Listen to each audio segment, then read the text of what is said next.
Matthews this past week. The dude has been on fire. He's been unbelievable. And I was thinking about timing in everything, in all avenues of life, business, family, but especially in sports. It rings true. I mean, in the NFL, you could win the first overall pick and end up with Andrew Luck, or you could win the first overall pick and end up with Jamarcus Russell. Look at the NBA. The Raps won the lottery in 2007. And who was waiting for them? Andrea Bargnani. And yeah, they could have taken LaMarcus Aldridge. Regardless, there was no consensus choice that year. But what happens if you just so happen to win the lottery in the right year and you get LeBron James? It completely changes the whole trajectory of your entire franchise. In hockey, it's the same thing. In 2015, I remember how upset I was when the Leafs lost that draft lottery and Connor McDavid was headed to Edmonton.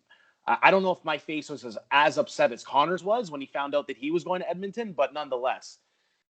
And it was because I remember stupidly thinking before that happened, like, yes, this is going to happen. The kid from Toronto, he played for the Marlies growing up. He's from here. It's just too perfect. And then wham, he ends up in Edmonton. But evidently the timing just wasn't right for the Leafs. And then a year later, it was. They get the first overall pick and the rights to take this kid from Arizona, Auston Matthews. Now, going into that draft, we heard that Matthews was good. We heard that he was really good. But I never got the sense from reports that he was going to be this good. He took the unconventional route. He went to Switzerland, played against men. He didn't go to junior or college. So maybe nobody had done that before, and maybe not enough people had seen him play before. But there was never a huge hype about him coming in, especially not compared to McDavid. And what I'm getting at here is, remember how good you thought Matthews was going to be? So I've got a little movie reference for you. If you ever watched the movie Legally Blonde, and if you haven't, you're lying because everyone's wife or girlfriend has made them watch it, and it's actually a pretty good movie. There's a scene where she's talking to her ex-boyfriend, and she says to him, you remember that time when we went on that trip and we spent those 2 wonderful nights or something along that? And the dude is just shaking his head like, oh, yeah, I remember that. And she says, this is so much better than that. Auston Matthews is so much better than we could have ever imagined. He's been incredible. He is a top 3 player in the NHL, especially at 5-on-5, and especially where he's brought his defensive game and competitiveness this year. He's using his body so much more. He's learning how to create space for him so much more. He's the complete package. And that's without even mentioning his shot, which we all know what that is. Think about this.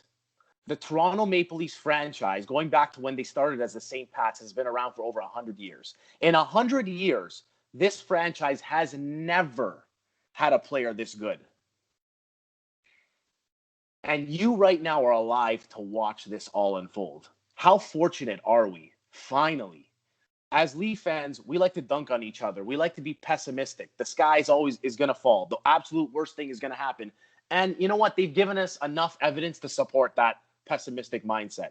But for once, it worked out for us. It worked out so damn well. We finally have one of the best, and he's ours. So can we please stop getting sucked into this, comparing him to McDavid?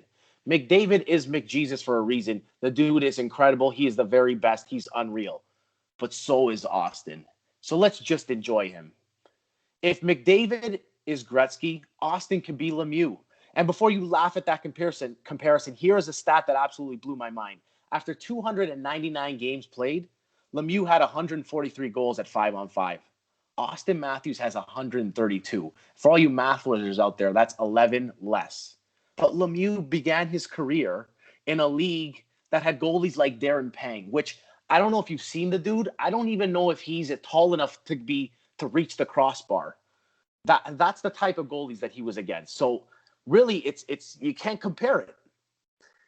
Now, going back to timing, I'm going to circle this back. Emma Matthews, Auston's mom, if she would have had Auston 2 weeks earlier, Auston would have been eligible for the McDavid draft, and he'd be on another team right now. If the Leafs would have won the 2017 draft instead, they'd get Nico Hischier. Or the 2018 draft, they'd get Rasmus Dahlin. Very, very good players, but not this. You know, I once believed that only one generational player comes around in a generation, but it's simply not true. Gretzky and Lemieux, both generational. Crosby and Ovechkin, both generational.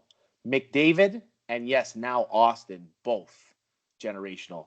We are so lucky to have him. And finally, for this franchise, the timing couldn't be more damn right.